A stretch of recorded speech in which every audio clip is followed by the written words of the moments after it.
আজ 25শে জুন, ঠিক আজকের দিনে ভারতবর্ষের সংবিধানের ওপর আঘাত এসেছিল 1975 সালে। আজকের দিনেই ইন্দিরা গান্ধী জারি করেছিলেন জরুরি অবস্থা। যে জরুরি অবস্থার মাধ্যমে সবাই হয়তো ভাবছিল সেই সময় জরুরি অবস্থা রাজনৈতিকভাবে কংগ্রেসের বিরুদ্ধচারণ করা এবং কংগ্রেসের ইন্দিরা গান্ধীর বিরুদ্ধচারণ করা মানুষকে জব্দ করতে নিজের হাতে স্বৈরতন্ত্রী শাসন নেওয়ার জন্য ইন্দিরা গান্ধী করেছিলেন।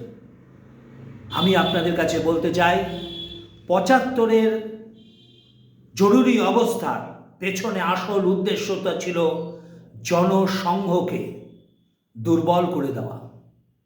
কংগ্রেসের নেহেরু বুঝেছিলেন, পরবর্তীকালে ইন্দিরা বুঝেছিলেন যে কংগ্রেসকে এবং তার মতাদর্শ যে পথে চলছে তার বিরুদ্ধচারণ করে ধীরে ধীরে ভারতবর্ষে শক্তি সঞ্চয় করছে জনসংঘ। শ্যামাপ্রসাদজি, দীনদয়ালজির পর আদবানিজি এবং অটলজির জোড়া ফালায় প্রখর বুদ্ধিতে জয়প্রকাশ নারায়ণ সহ মোরারজি দেশাই, চরণ সিং, বিদ্রোহী কংগ্রেসদের সকলকে নিয়ে এমন একটি পরিস্থিতি তৈরি হলেও, জয়প্রকাশ নারায়ণ নেতৃত্ব দিলেও ইন্দিরা গান্ধীর আসল ভয়টা ছিল হচ্ছে জনসংঘ, অটল, আদবানিজির জোড়া ফালাকে। কারণ ভারতবর্ষের মতাদর্শের এক নতুন দিগন্ত খুলে দেওয়ার শক্তি এই সংগঠনের আছে। তাই যারা ভাবলেন জরুরি অবস্থা ভিন্ন ক্ষেত্রে করেছিলেন, আমি আজকে বলি আপনাদের কাছে, এই জরুরি অবস্থা করা হয়েছিল তার ঠিক 1 বছরের মধ্যেই কারণটা পাওয়া গিয়েছিল। আম্বেদকরজি ধর্মনিরপেক্ষ শব্দটাকে সংবিধানে ঢুকাতে দেননি। তিনি বলেছিলেন দেশ তার চয়নের মধ্য দিয়ে চলার পথ দিয়ে মানুষ ঠিক করবে কি হতে পারে দেশের চলাচল। যেহেতু দেশ ভাগ হয়েছিল ধর্মের ভিত্তিতে, হিন্দুদের জন্য হিন্দুস্তান আর মুসলমানদের জন্য পাকিস্তান, কিন্তু নেহেরু সেই চক্রান্ত সফল হওয়ার পর তা শেষ হয়ে যায়নি। তাই ইন্দিরা গান্ধী জরুরি অবস্থা জারির প্রধান এবং একমাত্র কারণ আমরা মনে করি অটলজি ও আদবানিজির মতাদর্শ দিয়ে জনসংঘ যেভাবে এগিয়ে চলছে সেই জনসংঘকে শেষ করবার জন্য এবং ভারতের সংবিধানে যাতে আগামী দিনে এরা নিজেদের জায়গা তৈরি করতে পারে না, হিন্দুরা যাতে এ ভারতবর্ষে নিজের জায়গা নাই তৈরি করতে পারে এবং আগামী দিনে দেশ ভাগের একটা আবার প্রচেষ্টা থেকে যাবে। তাই 76 সালে জরুরি অবস্থা চলাকালীন সবাই জেলে থাকা অবস্থায় 42তম সংবিধান সংশোধন হলো, ধর্ম নিরপেক্ষ শব্দটি প্রবেশ করানো হলো সংবিধানে। তার আগে 76 সালের আগে ধর্ম নিরপেক্ষ রাষ্ট্র ভারত ছিল না। 76 সালে ধর্ম নিরপেক্ষ হিসাবে বহিঃপ্রকাশ ঘটল ইন্দিরা গান্ধীর কালো দিন। আজকের দিনটাকে সামনে রেখে, জরুরি অবস্থাকে সামনে রেখে সমস্ত জনসংঘের আদবানিজি, অটলজি সকলকে দূরে সরিয়ে রেখে, তদানীন্তন কংগ্রেসের বিভিন্ন বিদ্রোহী নেতাদের দূরে সরিয়ে রেখে পাশ করে ফেলা হলো ধর্ম নিরপেক্ষ শব্দটি সংবিধানে ঢুকে দেওয়া হলো 42তম সংশোধনের মধ্য দিয়ে।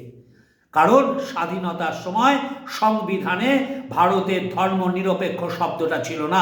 আমরা ধর্মনিরপেক্ষ রাষ্ট্র হতে পারি না, কারণ আমাদের রাষ্ট্র ভাগ হয়েছে ধর্মের ভিত্তিতে।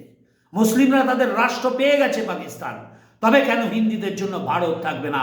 সেটাকেও চিরতরে বিলীন করে দেওয়ার জন্য জরুরি অবস্থার মধ্য দিয়ে আসল উদ্দেশ্য সাধিত হয়েছিল ধর্ম নিরপেক্ষতা শব্দটা জুড়িয়ে দিয়ে, যাতে কোনো অবস্থাতেই হিন্দুরা ভারতবর্ষের ক্ষমতায় না আসতে পারে, হিন্দু রাষ্ট্র হিসাবে স্বীকৃত না হতে পারে। সেই চক্রান্তটাই আসল চক্রান্ত ছিল জরুরি অবস্থা জারির ইন্দিরা গান্ধীর। তাই আজকের দিনে 25শে জুনের এই কালা দিবসকে ধিক্কার জানায় সনাতনী হিন্দুরা। তার কারণেই আজকে কাশ্মীর থেকে পশ্চিমবঙ্গের ওপরে এই রকম আঘাত আসছে। আমরা ধর্ম নিরপেক্ষতার কথা বলতে চাই না, তার কারণ আমাদের রাষ্ট্র হিন্দু রাষ্ট্রই আমাদের দাবি, কারণ মুসলিমরা তাদের রাষ্ট্র ভারত থেকে পেয়ে গিয়েছে। লিয়াকত চুক্তিতেও লঙ্ঘিত করা হয়েছে, মুসলিমরা তাদের সকল সুযোগ সুবিধা পেয়েছেন, অর্থাৎ ভারতবর্ষে মুসলিমদের সংখ্যা প্রায় 4% বেড়েছে স্বাধীনতার পর। অপরদিকে পাকিস্তানের 20% আজকে 2% বিলীন হয়ে গেছে হিন্দুরা। বাংলাদেশের 30% আজকে 6% এসে দাঁড়িয়েছে। কিন্তু ভারতবর্ষের মুসলিমরা প্রায় 4% স্বাধীনতার পর তাদের সংখ্যা বেড়েছে। সুতরাং রাষ্ট্র আমাদের হিন্দু হবেই। তাই আজকের দিনে 25শে জুন আমাদের শপথ নেওয়ার দিন। বিকশিত ভারত আরো বিকশিত হবে, আমরা হিন্দু রাষ্ট্রের পথেই যাব, কারণ রাষ্ট্রটা আমাদের হিন্দু হিসাবেই স্বীকৃত হয়েছে, তাই নাম হিন্দুস্থান। 25শে জুন 1975 সালের জরুরি অবস্থার এই কালা দিনকে ধিক্কার জানিয়ে আমরা আবার সনাতনীদের ভারতবর্ষ তৈরি করব, আধ্যাত্মিক সনাতনী ভারতবর্ষ তৈরি করব। আমাদের শক্তিই হচ্ছে আধ্যাত্মিকতা, সনাতন ধর্মই আমাদের জাতীয়তাবাদ। আমরা সেই দিকেই এগিয়ে চলব।